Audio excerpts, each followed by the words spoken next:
ada orang-orang yang menjadikan setan sebagai teman dekatnya, dan setan gak mau berpisah dengan dia. Hati-hati ya. Makanya nanti kenapa setan disebut dengan qarin? Karena setan itu selalu pengen lekat dengan manusia seperti tanduk nempel pada kerbau. Ya, didekatin terus dan selalu membisikkan yang buruk-buruk. Ya, yang buruk-buruk, memberikan was-was macam-macam, ya, dan sebagainya dan sebagainya dan sebagainya. Dan menariknya, ada orang-orang yang secara dia tidak sadar nih. Dia tidak sadar, dia menjadikan pengaruh-pengaruh setan sebagai bimbingan untuk melakukan aktivitas. Baik, kalau pada yang nampak jelas haramnya, barangkali itu mudah dihindari.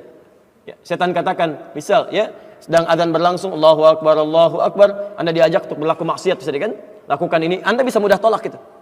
Tapi yang tidak mudah untuk dilakukan adalah, awas, ketika dia mulai menggoda masuk pada wilayah agama. Apa diantaranya? Misal, saya berikan beberapa gambaran. Quran, surah ke-18, ayat 103 sampai 104. Posisi paling kiri di pertengahan. Awas, disebut dengan dhalla sa'yuhum fil hayatid dunya wa hum yahsabuna annahum yuhsinuna sun'a. Ada orang-orang yang tersesat dalam amalannya saat hidup di dunia dan dia mengira dia sedang melakukan kebaikan. Jadi ada orang yang digoda oleh setan, godaannya ini mohon maaf ya, bukan pada aspek dunia tapi masuk pada aspek urusan-urusan agama. Tuntunan syariat.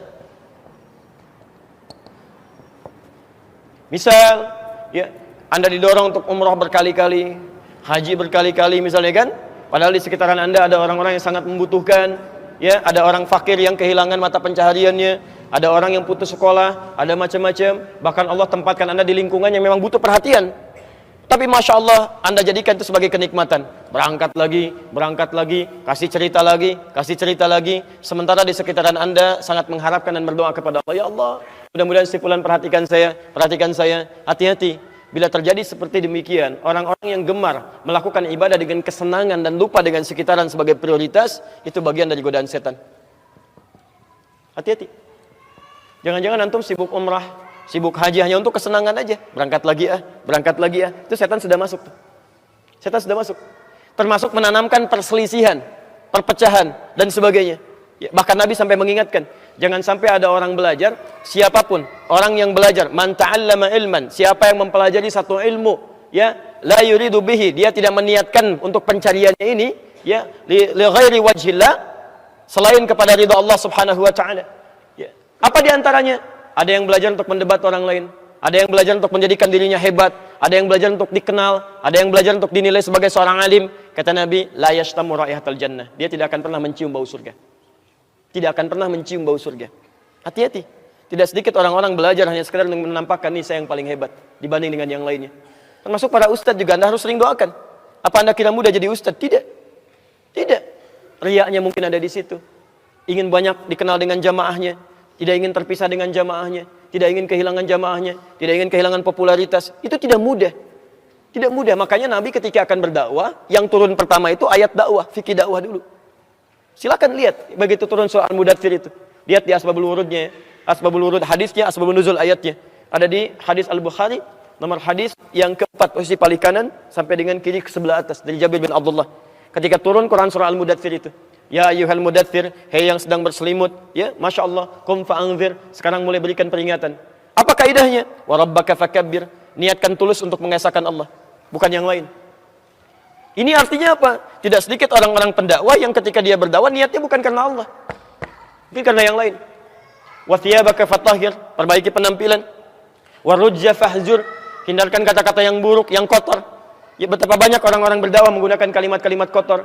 Ada yang jorok, ada yang mengarang ceritanya untuk membuat orang lain tertawa. Tidak sedikit yang menjauhkan dari Allah. Semua agama itu sama, menuju pada Tuhan yang sama. Masya Allah, Nabi berjuang lebih daripada 20 tahun berjuang untuk menegakkan kalimat tauhid, untuk membedakan ini Allah, ini bukan, ini yang layak untuk disembah, ini dijauhi.